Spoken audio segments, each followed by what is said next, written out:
Pokemon has been going downhill for a while now. In my opinion, why? Well, it's just to go against the current, because I don't want to go against the current. The thing is that I have found myself to enjoy Pokemon less and less over the years, and I think that's part and I think that's in part because of growing up, of course. But I think that Pokemon has been losing itself over to just going to children's money. Why do I say this? Well, if you look at the Pokemon designs, they are constantly going sim. They're constantly going, turning more and more simple. So part of this is because they have to sell toys, right? Most people know that Pokemon makes most of their money not from the video games. They make them. They make the money from the merchandise, right? From the merch. And of course, you want to give more merch so children buy from you more. You want to give as much people something to have as you can, and that includes preying on children. Now, I'm not saying Pokemon is evil because of this, because, well, Pokemon is a children's video game series, but it's annoying that they have to go. How do I put this? It's annoying that they have to make themselves simple and more stupid because children can't pay attention anymore. As a kid, I actually learned English through Pokemon. So, on top of learning how to play the game, which was Pokemon Crystal back then, I didn't know how to play it, and I couldn't even understand what they were trying to say until I used Pokemon to learn English. And I enjoyed the difficulty that olden Pokemon games have, because although right now the graphics suck, I enjoy it because you actually discover your own world. Even though everything's linear and there's a ton of roadblocks, I'm pretty sure that you get a feeling of accomplishment. You get a feeling you get a feeling of accomplishment when you go through the Pokemon. Uh, when you make the progress when you go through Pokemon, right? Now I'm just rambling. Sorry about that.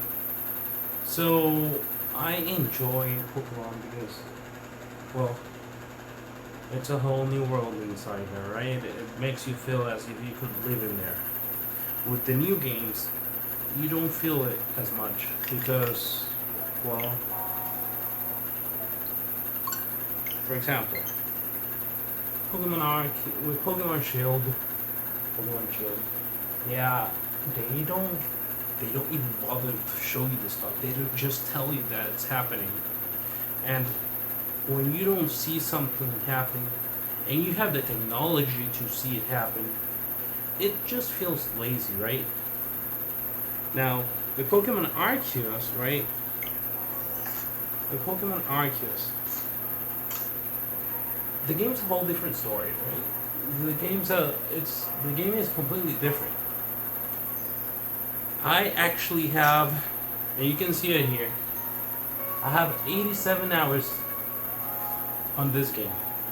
On the other Pokemon game, I don't think I have 15. I don't have 15 hours on Pokemon Shield. And don't even get me started on Pokemon Let's Go Pikachu. I don't even care about that game. I haven't even bought it. And I have almost every Pokemon game after Ruby and Sapphire. Almost. Oh. And I really enjoy the discovery that Pokemon Arceus has. And I like the change that they did to it, to the standard formula.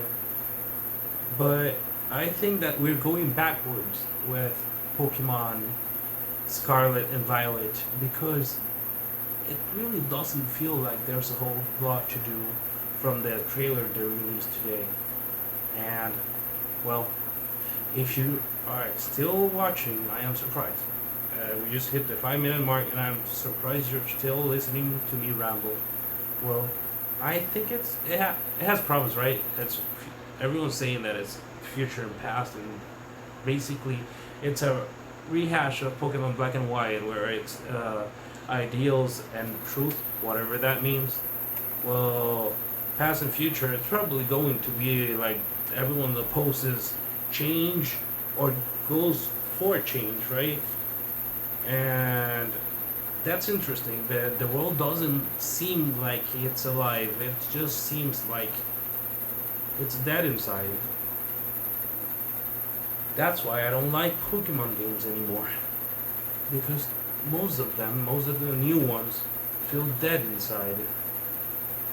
Uh, Now, I know I'm just preaching to the choir, and everyone is saying the same thing, but on Pokemon Diamond and Pearl, the original DS games, and on Pokemon Black and White, I haven't played Black and White 2 yet.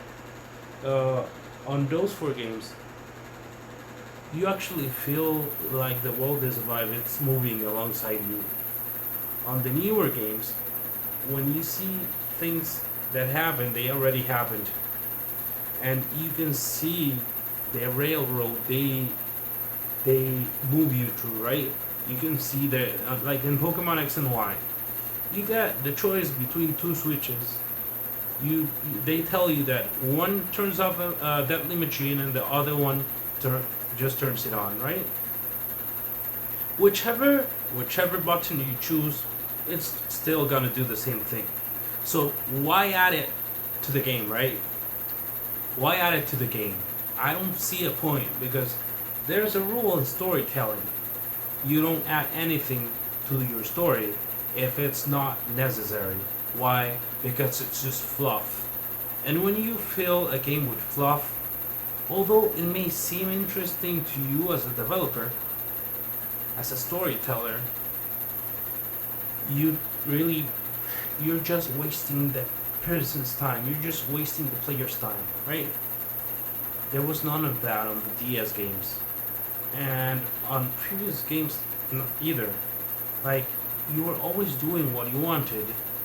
Now, of course, there's the whole tutorial situation with Pokemon Sun and Moon, which people say it's like 2 hours. I don't remember it being that much, but still, uh, Game Freak likes to waste people's time on on silly things like tutorials, right? And on silly things like showing and on silly things like telling and not showing. If you're gonna tell me that something happened in the story, at least show me a cutscene of it. Games have been doing that since Final Fantasy, like, way ago. Why are you not showing them to me? Why are you not showing me the cutscenes? Are you just that lazy? Is it just because you're giving the bare minimum product that you can give, so you can sell tons of plushies to little kids? Well, this has been a rant that has been going on for long enough. Sorry if I bored you. I'm surprised if you actually watched it. Thank you for watching. Subscribe if you want more of this, or just comment, or don't. I don't really mind, because I'm just talking to a cell phone, saying things that I think, and no one's really gonna care. No one's really gonna watch this. So, hey, if someone even watches through all 10 minutes of this video, I'll be surprised. Well, anyway, thank you for watching. Have a good one.